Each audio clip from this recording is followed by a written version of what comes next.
Assalamualaikum warahmatullahi wabarakatuh. Perkenalkan, kami dari kelompok 7, mata kuliah umum, Kewarganegaraan, Ilmu Komunikasi, Universitas Negeri Jakarta. Perkenalkan, nama saya Kiki Dwi Arfiani dengan nomor hadir 8. Dan saya Ramdan Setiawan, nomor hadir 12. Untuk mengawali pembahasan pada bab 7 kali ini, saya akan membukanya dengan pendahuluan. Setelah reformasi tahun 1998 dengan jatuhnya rezim Orde Baru di bawah pimpinan Jenderal Soeharto, banyak sekali peristiwa yang terjadi di negara Indonesia. Salah satu peristiwa yang berpotensi untuk mengancam persatuan dan kesatuan bangsa, kedaulatan negara, serta keutuhan wilayah nasional adalah dengan lepasnya Pulau Sipadan dan Pulau Ligitan ke tangan Malaysia. Nah, untuk menjawab persoalan-persoalan semacam itu, perlu ditingkatkan pemahaman dan implementasi tentang konsep negara dan kedaulatan. Selain itu, untuk menegakkan kedaulatan negara Indonesia, perlu juga untuk dikerahkan segala kemampuan atau potensi, baik potensi politik, potensi ekonomi, potensi sosial budaya, maupun potensi pertahanan dan keamanan. Selanjutnya, pengertian geopolitik. Geopolitik adalah ilmu yang mempelajari kondisi fisik, ekonomi, sosial politik, antropologi sebagai faktor-faktor yang mempengaruhi proses kebijakan pemerintah mengenai politik dan hankam yang bersifat internal dan eksternal berdasarkan telaah geografi politik. Terdapat hubungan yang erat antara geografi politik dengan geopolitik. Bahkan ada juga yang mengatakan bahwa geopolitik adalah geografi politik terapan. Selain itu, geopolitik juga memandang ruang dari sudut kepentingan pemerintah dan bersifat dinamis, yang memandang suatu negara tumbuh dan berkembang seperti organisme. C. Pandangan geopolitik. Yang pertama ada ajaran Friedrich Ratzel. Inti dari ajaran beliau ini yaitu yang pertama, suatu bangsa dalam mempertahankan kelangsungan hidupnya tidak akan terlepas dari hukum alam, yang artinya hanya bangsa yang unggul saja yang akan terus bertahan. Yang kedua, membenarkan hukum ekspansi perkembangan kebudayaan dalam bentuk gagasan, kegiatan, dan produksi yang harus diimbangi dengan penekanan wilayah. Selanjutnya ada ajaran Rudolf Kejelen.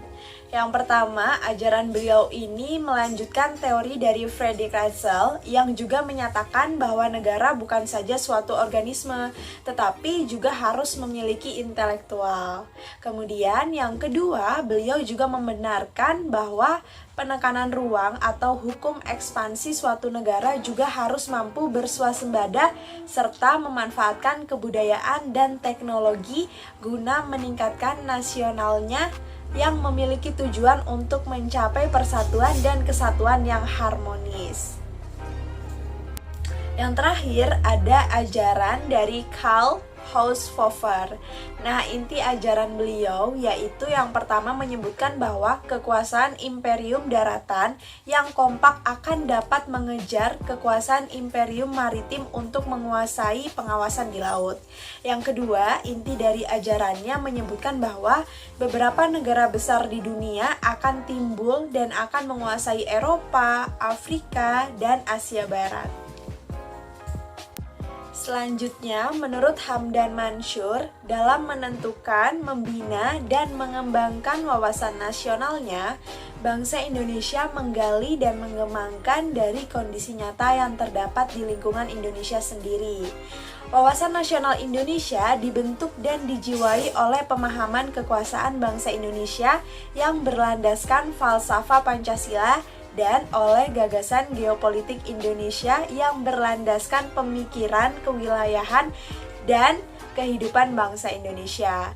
Oleh karena itu, pemahaman latar belakang filosofis sebagai pemikiran dasar pengembangan wawasan nasional di Indonesia ditinjau dari yang pertama, falsafah Pancasila, yang kedua, aspek kewilayahan, yang ketiga, aspek sosial budaya, dan yang keempat, aspek historis.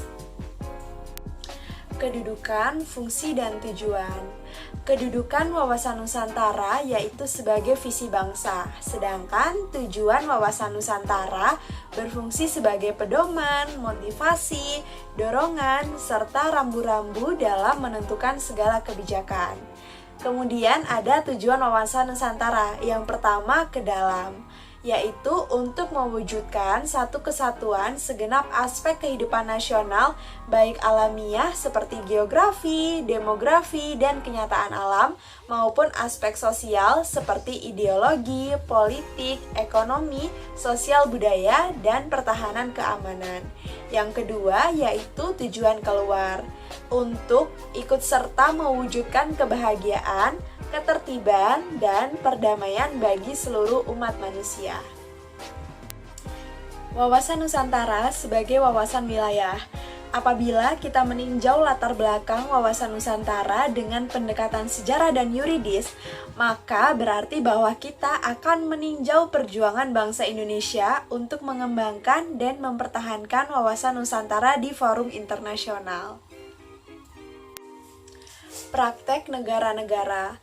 Kelihatannya bahwa laut itu dapat dan memang pernah dimiliki oleh negara, walaupun pemilikan tersebut harus pula memperhitungkan kepentingan masyarakat dunia dalam bentuk pelayaran dan lain-lain.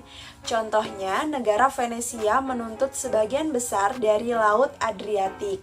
Tuntutan ini diakui oleh Paus Alexander III pada tahun 1177. Dengan demikian, Venesia dapat memungut bea bagi setiap kapal yang berlayar di Laut Adriatik. Kalau Venesia hanya menuntut laut yang berdekatan dengan pantainya, maka Portugis dan Spanyol menuntut laut yang jauh dari pantainya. Ternyata tuntutan itu diakui juga oleh Paus Alexander IV pada tahun 1493 dengan pembagian untuk Portugis sebelah timur garis meridin 100 leges, kurang lebih 400 mil laut setelah barat Azores yang mencangkup Atlantik sebelah selatan Maroko dan Samudra Hindia. Sedangkan Spanyol mendapat Samudra Atlantik Barat, Teluk Meksiko, dan Samudra Pasifik, yaitu pada Perjanjian Tordesillas. Pembagian itu mendapat tantangan dari Belanda yang terhalang usahanya untuk mencari perdagangan dengan Indonesia. Belanda berusaha mencairkan dasar hukum bagi tuntutannya bahwa laut adalah bebas untuk semua bangsa. Belanda menunjuk ahlinya, Hugo de Grotius, untuk menulis buku Mare Liberum, Laut Bebas, yang ternyata menjadi sangat masyhur tahun 1608. Grotius dianggap sebagai bapak hukum internasional. Kemudian, tulisan Grotius mendapat tantangan dari penulis Inggris, John Selden, yang membela kepentingan Inggris dengan menulis buku Mare Clausum, The Right and Domination of the Sea. Pertentangan ini kemudian menghasilkan kompromi karena pihak Mare Clausum maupun Mare Liberum tidak berhak mempertahankan ajarannya dengan konsekuen.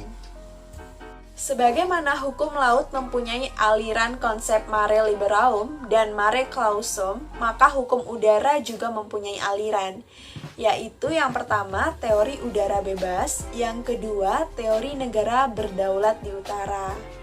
Beberapa teori yang menyatakan bahwa kedaulatan suatu negara haruslah terbatas adalah yang pertama teori keamanan, yang menyatakan bahwa suatu negara mempunyai kedaulatan atas wilayah udaranya sampai yang diperlukan untuk menjaga keamanannya.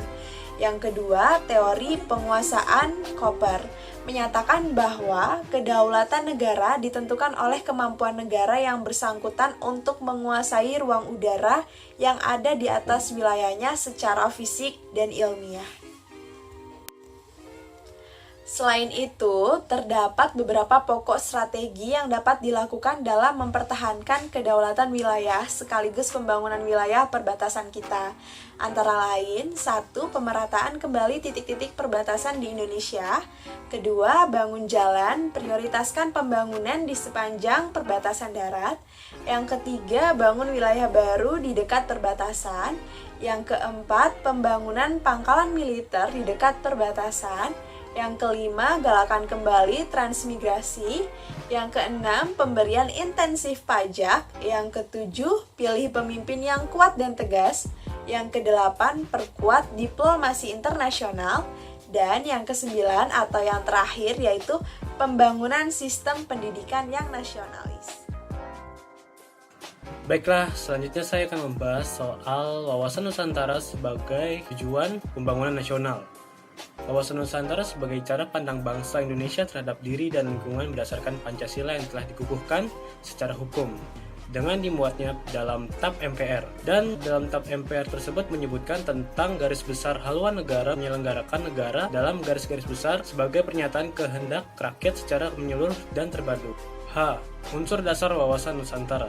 Wawasan Nusantara sebagai cara pandang bangsa Indonesia tentang diri dan lingkungannya merupakan fenomena ataupun gejala sosial yang dinamis memiliki 3 unsur, yaitu adalah wadah, isi, dan tata laku. Unsur wadah adalah unsur terbentuknya konsepsi wawasan Nusantara di mana organisasi ataupun bangsa Indonesia memandang diri dan lingkungan berdasarkan Pancasila dan Undang-Undang Dasar 1945 yang berwujud sebagai satu kesatuan wilayah yang utuh berupa Negara Kesatuan Republik Indonesia. Selanjutnya adalah unsur isi. Negara Kesatuan Republik Indonesia sebagai wadah dari wawasan Nusantara baik sebagai wujud wilayah maupun organisasi negara perlu diisi dengan kehendak ataupun aspirasi dari bangsa Indonesia dalam mewujudkan satu cara pandang bangsa Indonesia yang melihat Indonesia sebagai satu kesatuan yang utuh dalam rangka mencapai tujuan nasional.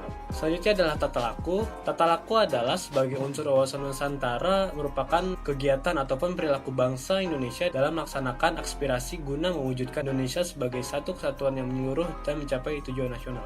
I. Sasaran implementasi wawasan Nusantara dalam kehidupan nasional.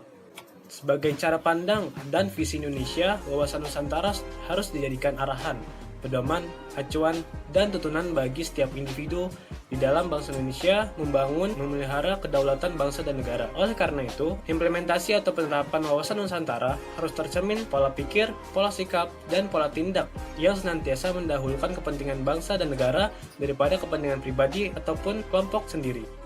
J.